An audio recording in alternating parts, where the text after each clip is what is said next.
Oi, muito bom dia para você. O Record News Rural está no ar. São Paulo está entre os 3 maiores produtores de goiaba do Brasil. A expectativa é de que sejam colhidas quase 200 mil toneladas nesta safra. Em Itápolis, interior do estado, parte da produção vai direto para a mesa do consumidor e a outra parte é transformada em doce. A colheita da goiaba está avançada nesta fazenda em Itápolis. Em 2025, o principal desafio do agricultor foi um fungo que surgiu ainda na época de florada. A casca fica com várias pintas e não pode mais ir para a mesa do consumidor, o que dificulta a escolha da fruta que precisa ser selecionada uma a uma. A gente tem que selecionar mais, né, por conta desse fungo aí que é bem visível, né, externamente na casca.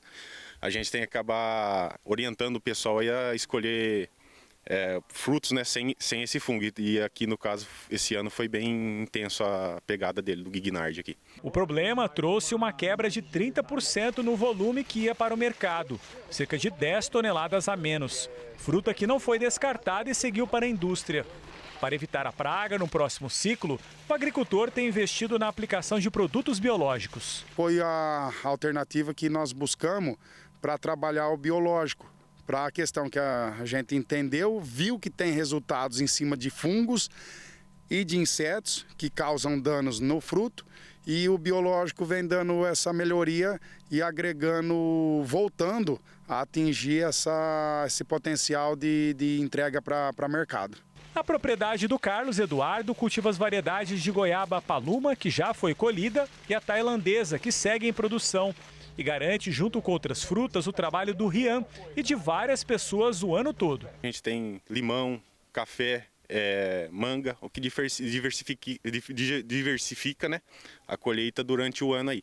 O investimento na goiaba por aqui começou há 3 anos e agora entrou na fase produtiva, com a colheita de 150 toneladas em 7 hectares. Já a estimativa para o próximo ano contempla um volume superior a 200 toneladas. O custo subiu de R$10 mil para R$15 mil por hectare na atual temporada, por causa do reajuste dos insumos agrícolas. O preço de venda não mudou. O quilo sai por R$ 2,50 para o mercado e pouco mais de R$1 para a indústria. Mas o aumento da produtividade por causa dos cuidados sanitários compensou o investimento. A gente percebeu que aumentou as pulverizações, porém a gente teve melhor resultado nos controles. E na região nossa a gente está observando que, olha para você ver como que é complicado. Lá na florada a gente teve excesso de chuva. Na fase final do fruto a gente tem a falta de chuva. Então a gente precisa manter a irrigação ligada 24 horas para manter essa planta hidratada para finalizar o ciclo dela. Custo muito alto no final. Então, aí o custo muito alto. De toda a goiaba que é colhida aqui em Itápolis, parte vai para uma cooperativa que fica aqui mesmo na cidade e depois para a mesa do consumidor. O restante segue para a indústria e se transforma em polpa e doce. Logo que chega na fábrica, a goiaba passa por uma higienização. Na sequência é triturada. E por último, existe a separação da semente. O resíduo é a semente que sai da goiaba. Eu jogo ele num local específico e ele fica decompondo. 3, 4 meses ali ele decompõe. Aí ele vira matéria orgânica. Essa matéria orgânica retorna para a goiaba de novo, para o campo, né? O restante da fruta segue para o cozimento. Etapa importante para a maior durabilidade da polpa. O aquecimento mata as bactérias, os fungos que vão fazer ela se estragar, vamos falar assim, né? Então, depois desse processo, aí ela consegue ficar 1 ano acondicionada dentro do tambor. 90% da polpa vai para fábricas de doces. Os 10% que sobram vão para o fogão da Dona Célia. O preparo é caseiro. 100 quilos de goiaba viram 500 potes de goiabada, que depois de rotulados vão para os clientes da região. Tem que ter amor em tudo, né? Tendo amor, sai tudo certinho. É o principal segredo. O amor. Esse ingrediente faz toda a diferença. Em pleno Cerrado brasileiro, uma agricultora teve uma surpresa. Pés de cacau crescendo firmes, desafiando o clima e mudando o destino da família. Foi assim que a Marlene descobriu um novo talento e também um novo caminho com a produção de chocolates. A Há 12 anos, Marlene ganhou mudas de cacaueiro, uma espécie que não é comum no Cerrado. Mas as árvores se adaptaram bem e começaram a produzir. Ela e o marido, então, decidiram investir. Fizeram alguns ajustes no solo e na proteção contra o vento. Trocaram experiências com produtores de outros estados. Fizeram cursos e Marlene aprendeu a fazer chocolate. Aos poucos foi aumentando e diversificando os produtos. Ela, a irmã e a sobrinha trabalham juntas e hoje fabricam sabores tradicionais e diferenciados, sem lactose, glúten e gordura hidrogenada. Só que além de plantar o cacau e fazer o chocolate, a Marlene ainda tinha outros desafios, como aprender a administrar o negócio, organizar a contabilidade e também vender tudo o que produz aqui. No início, ela conta que tinha muita dificuldade com tudo isso. Era um mundo novo para a família. Mas aí, Marlene recebeu a dica de um outro produtor, de fazer o Empretec, que é o principal programa de formação de empreendedores do mundo. Um seminário intensivo criado pela Organização das Nações Unidas, oferecido no Brasil pelo Sebrae. Foi a hora da virada dela. Marlene lembra que ia para as aulas com a cabeça cheia de dúvidas e de ideias. Além da visibilidade, né, a oportunidade de conhecer, né, outros produtores e de mostrar a minha capacidade, a capacidade de Brasília em geral estar levando um produto de qualidade. O gerente de relacionamento com o cliente do Sebrae explica que uma das questões que os empreendedores mais buscam ajuda é com o planejamento financeiro. Um outro ponto crítico para o sucesso empresarial é separar a pessoa física de pessoa jurídica. A melhor proposta é que você crie controles gerenciais, para você controlar direitinho as finanças, entradas e saídas de recursos do seu negócio. O Empretec tem 60 horas de aulas divididas em 6 dias. O primeiro passo é assistir a uma palestra gratuita e passar por uma entrevista. Só depois é possível fazer a inscrição. A gente ensina o empreendedor a delegar ao máximo as questões mais recorrentes para que ele possa focar bastante no que é essencial para o sucesso dele. Ele precisa, logo de início, entender o que é satisfazer as necessidades do seu cliente, que é a razão de existir da sua empresa. Hoje, Marlene repete para todo mundo que quer empreender a dica que recebeu há 3 anos. Toda oportunidade que eu tenho, eu sugiro, quem puder fazer, faça, porque realmente é o momento em que você se redescobre e tem a certeza que pode continuar e deve continuar, ou você desiste. Então, realmente, o Empretec é um divisor de águas e eu recomendo, quem tiver oportunidade, faça, porque para mim realmente me deu a oportunidade de ter a certeza de que era isso que eu queria, empreender. As exportações de peixe aumentaram 112% no primeiro trimestre deste ano. Os Estados Unidos continuam sendo o maior importador. O Brasil exportou mais peixe nos 3 primeiros meses deste ano. O faturamento aumentou 112% quando comparado ao primeiro trimestre de 2024. No total, foram 18 milhões e meio de dólares. Em peso, o volume foi 89% maior, quase 4 mil toneladas embarcadas no período.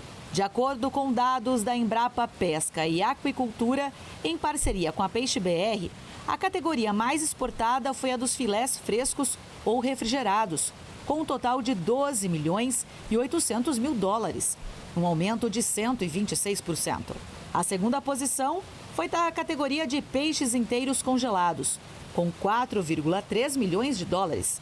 A tilápia continua como principal espécie exportada no início deste ano, totalizando 17 milhões de dólares no primeiro trimestre, 92% do total, e um crescimento de 105% em comparação com o mesmo período de 2024. O curimatá foi a segunda espécie mais exportada, seguido pelo tambaqui. Os Estados Unidos continuam na posição de maior importador da piscicultura brasileira, com 16,3 milhões de dólares, 88% do total. O Peru foi o segundo principal destino, principalmente de peixes nativos. A tilápia continua sendo o principal produto vendido para os Estados Unidos, representando 99% do total exportado para o país. A participação do estado de São Paulo nas exportações de tilápia aumentou, passando de 12% para 36% no período. O consumo de café solúvel aqui no Brasil aumentou 6,2% no primeiro trimestre. Foram mais de 5.500 toneladas no período. Com a disparada dos preços do café em todo o mundo, por causa da redução da oferta, ocasionada por extremos climáticos e gargalos logísticos, o café solúvel tem se apresentado como alternativa mais econômica aos apreciadores da bebida. Além disso, o produto oferece cada vez mais qualidade aos consumidores. Por isso, o consumo vem crescendo. De acordo com dados atualizados pela Associação Brasileira da Indústria de Café Solúvel, a ABIX, o brasileiro consumiu 5.558 toneladas, o equivalente a 240.851 sacas de 60 quilos do produto no primeiro trimestre deste ano. Isso representa um crescimento de 6,2% na comparação com o mesmo intervalo de 2024. As exportações também cresceram no período, destoando do restante da cadeia produtiva. De janeiro ao fim de março, foram embarcadas mais de 977 mil sacas do produto para 72 países, um incremento de 7,9% frente ao volume registrado no mesmo período do ano passado. Em receita cambial, o café solúvel gerou 282,4 milhões de dólares aos cofres do Brasil no primeiro trimestre deste ano, uma alta significativa de 56,6%. Entre os principais compradores, os Estados Unidos lideraram o ranking, seguido de Argentina, Rússia, México e Chile. A nova rota marítima direta entre a China e o Brasil começou a operar oficialmente, estabelecendo uma conexão inédita entre o porto de Gaolã e os portos brasileiros de Santana, no Amapá, e Salvador, Bahia. É um avanço importante nas relações comerciais entre os dois países, com impactos logísticos e econômicos e também geopolíticos. Para entender melhor tudo isso, saber mais sobre esse novo corredor marítimo, eu converso agora com Daniel Vargas, que é professor de Economia da FGV Direito Rio. Professor, bom dia. Seja muito bem-vindo ao Record News Rural. Olá, Kelly. Um prazer falar com você e com os telespectadores. Professor, vamos entender melhor, quais são os ganhos para esses dois países, principalmente, com essa nova rota? Bom, nós sabemos que Brasil e China estão profundamente conectados pelo alimento. Não é de hoje que o Brasil é um dos principais fornecedores de alimentos e de matérias-primas para a China, ao mesmo tempo que nós somos também fortemente influenciados pelos recursos que vêm da China para cá, seja em investimento, seja na estrutura, que por sua vez aprofunda essa colaboração entre os dois países. Esse novo acordo estabelecido entre o Porto de Santana, Salvador, e o Porto de Gaolã, na China, aprofunda as rotas de integração comercial entre os países. Então, quais são as principais vantagens que essa nova rota oferece? Primeiro, que cria um novo canal de concorrência logística. Então, se a gente antes exportava por 2 ou 3 portos, vamos poder aproveitar mais um canal. Segundo, esse canal, que é estabelecido agora com a rota direta para a China, também tem o potencial de reduzir o tempo de carregamento dos bens para 30% a menos do que antes era necessário para os produtos irem de Salvador ou do Amapá diretamente para a China. Terceiro, a economia de custos, que alguns estimam em 30%. E a partir daí se abrem mercados. Esses mercados podem estimular novos investimentos, novas compras, e alguns produtos já se destacam como potenciais beneficiados. Um deles são frutas, em particular do Nordeste, a começar pela uva e o melão. A uva produzida na Bahia e em Pernambuco, e o melão no Rio Grande do Norte e no Ceará. Mas também há um grande potencial para a exportação de celulose. A China já é a principal importadora brasileira. O Porto de Gaolã, aliás, é especializado em atender um polo industrial de papel, que consome muita celulose. além de se abrirem espaços para a venda de carnes e de outros frutos da região norte e nordeste, que vão passar a aproveitar esse canal como oportunidade para novos investimentos, para novos mercados. Pois é, e tudo isso vem no momento, né, de guerra comercial, né? Como é que o senhor analisa essa posição brasileira, ou seja, de um estreitamento ainda maior com a China, né, que já é o país, né, maior parceiro comercial do Brasil? Para a China, nenhuma decisão econômica é desconectada de uma percepção política sobre os seus interesses, a sua autonomia e o seu futuro. E neste momento em que a gente vive, em que essas tensões fomentadas, em particular pelas tarifas do governo Trump, e cada vez mais gerando tensões, uma espécie de desacoplamento,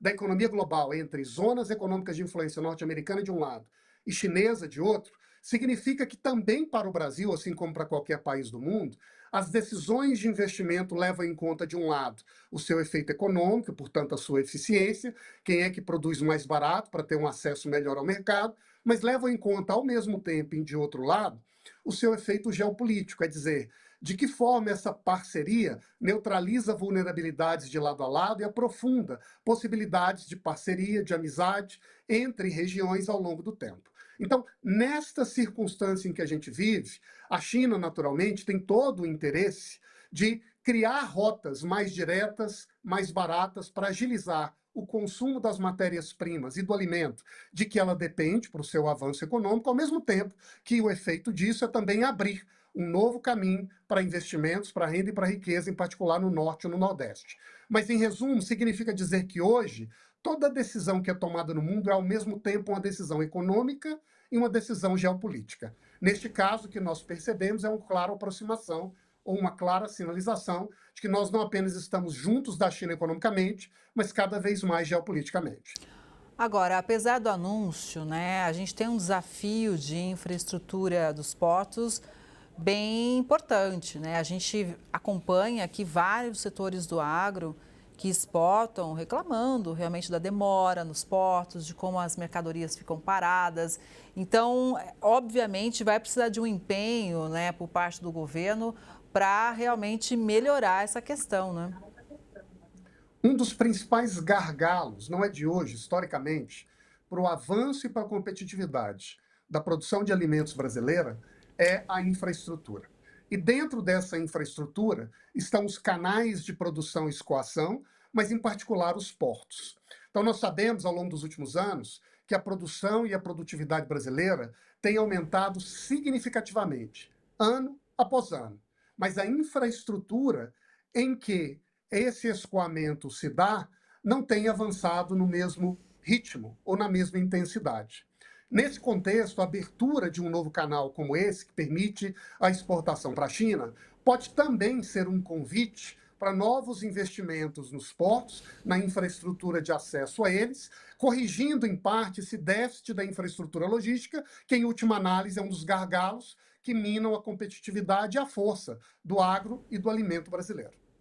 Vamos agora olhar para um outro ponto também, que eu acho importante a gente trazer aqui para análise, professor, porque a China já é a grande compradora da soja brasileira, né? Quando a gente faz essa rota direta, obviamente, chamada de Canal Dourado, é uma notícia a ser comemorada, tendo em vista que pode estreitar aí ainda mais o relacionamento, diminuir o prazo, como a gente já mencionou, redução de custos logísticos e tudo mais. Mas é preciso alertar que ficar na mão de um único gigante também é complicado para o setor, porque as regras do jogo podem mudar, né? Olha como que a economia global, né, e os acordos geopolíticos mudam, historicamente é assim, mas agora a gente anda num momento assim muito sensível, né, professor? Todos os países no mundo, nesse momento, estão olhando, de um lado, como eles podem investir, produzir, crescer. A palavra-chave agora do diálogo global é a competitividade e, portanto, criar condições nacionais para atrair investimentos e vender mais barato, mas, ao mesmo tempo, diversificar parcerias, acordos, investimentos e mercados. Para, com isso, também diminuir a dependência de um único ator ou de um único parceiro para a partir daí também se colocar numa posição de vulnerabilidade ou de risco indesejada. Em particular, essa parceria com a China, para esse canal de escoamento, talvez não aumente tanto a nossa dependência naquelas commodities tradicionais. Isso porque esse porto, ao que parece, ou melhor, essas rotas do Canal Dourado, sobretudo na Bahia e ali no Amapá, mas também passando pelo Ceará, tende a favorecer o escoamento e, portanto, o investimento em um conjunto de bens que o Brasil ainda vende relativamente pouco para a China, com exceção da celulose, que na verdade pode se expandir e até abrir mais espaços para a produção lá no Nordeste. Mas o mercado de uvas e de melão, por exemplo, são relativamente jovens e podem representar uma abertura nova de um novo canal, já que o Porto de Gaolan está localizado na província mais populosa da China e com o maior PIB da China. E, portanto, também há ali um grande mercado de consumo que pode atrair esses bens. Assim como novos produtos da região norte, nordeste, o mercado de frutas, de castanhas, entre outros, que podem eventualmente ganhar novas trações a partir dessa rota aberta agora. Sempre lembrando, no entanto, que é importante diversificar. Não ficar na mão de um único parceiro, porque isso não é vantajoso para nenhum dos dois lados. Agora, professor, houve o feriadão prolongado, mas ainda assim, além do anúncio desse Canal Dourado, da nova rota, também acontecia ali, ao mesmo tempo, a reunião do BRICS, com representantes de 11 países aqui no Brasil. Então, foi tratado, obviamente, a questão da segurança alimentar, da valorização da agricultura familiar. São desafios, mas que estiveram nessa reunião, presentes ali como tópicos. E que, na verdade, são parte de uma sequência de encontros e diálogos econômicos e políticos estabelecidos pelo Brasil por fóruns diversos que apenas aprofundam, estreitam esse relacionamento do Brasil com o país asiático. Vale lembrar que Xi Jinping esteve no Brasil em novembro do ano passado, em retribuição à visita do presidente Lula em maio de 2023. O presidente Lula volta a ir à China agora, em algumas semanas, para a reunião da Comissão dos Países Latino-Americanos, que tem um estreitamento também político significativo com a China, e o Xi Jinping volta ao Brasil em novembro desse ano para a realização da COP30. Uma sequência de encontros que acontecem tanto no primeiro escalão, como na diplomacia estadual, nas relações econômicas entre empresários, que vão aprofundando, estreitando cada vez mais a relação entre os países. Uma boa notícia, por um lado, do ponto de vista de se abrirem mercados, mas também um sinal de alerta em um momento em que Estados Unidos e China estão às vésperas ou prestes a lidarem com tensões cada vez mais graves e que vão repercutir para todos nós. Pois é, e vários anúncios foram feitos, como, por exemplo, a facilitação do comércio com certificação eletrônica entre esses países parceiros do BRICS. É um sinal para a gente, dessa necessidade de agilizar alguns processos, À medida em que essa tensão global se aprofunda, as relações comerciais entre os países vão se tornando mais bilaterais, o que também passa a exigir canais, mecanismos bilaterais ou entre as nações para facilitar toda essa burocracia de decisão, de compartilhamento de informações, de escoamento e até de custos. E é nesse contexto que os BRICS, mas não apenas os BRICS, outros regimes e outras organizações buscam aprofundar, estreitar esses canais e criar, assim, essas rotas preferenciais de diálogo e de interação econômica que também tenderão a ser cada vez mais frequentes. Na medida em que isso acelera, desburocratiza, barateia as relações econômicas, isso também é uma espécie de convite para investimentos em áreas que se tornam mais vantajosas, justamente porque o custo de transação, como se diz, o preço que se paga de tempo, de burocracia, para que essas operações se concretizem, ele tende a diminuir, acelerando, portanto, as relações econômicas entre os lados. Agora, professor, tem um ponto também que me chamou a atenção, que foi a criação de parceria do BRICS, né, entre os países para a restauração de terras degradadas, né? É claro que é uma iniciativa lançada, né, de forma saudável, pensando no meio ambiente, mas como funcionaria na prática, né, essas ações com países que fazem parte do grupo, né, do BRICS, países tão diferentes, com realidades tão distintas? Eu acho que aqui existem dois temas que costumam ser vistos de forma conectada. O primeiro é a propriedade da terra e o direito de empresas de países estrangeiros adquirirem essa terra. Até o momento, não há uma autorização no Brasil para que isso aconteça e eu acho improvável que isso mude num espaço curto de tempo. O segundo tema conectado a esse é o investimento para o desenvolvimento produtivo em áreas que são hoje terras degradadas. Degradadas porque abandonadas no passado ou porque utilizadas, mas com produtividade muito baixa. Para esse segundo tema, as parcerias internacionais com a captação de recursos, que são investimentos produtivos, são fundamentais para converter essas terras em áreas que hoje têm um baixo aproveitamento econômico e um impacto ambiental, em áreas que podem ter um aproveitamento econômico mais significativo e um impacto ambiental mais reduzido. É claro que essa dinâmica ela sempre exige um conjunto de cautelas e cuidados que essa diplomacia brasileira deverá ter.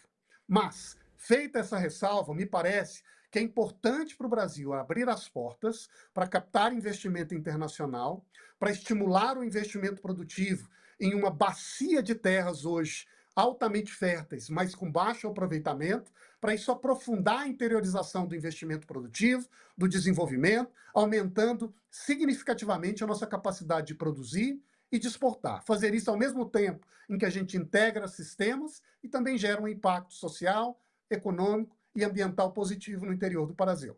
Pois é, são tantas novidades, né, que a gente segue aqui de olho bem atento para acompanhar e também deixar todo mundo que acompanha o Record News Rural bem informado. Professor, muito obrigada pela análise, viu? Um bom dia e até a próxima. Eu que agradeço e até breve. Até. E essa edição do Record News Rural fica por aqui. Obrigada pela sua audiência. A gente se vê no próximo programa. Até lá.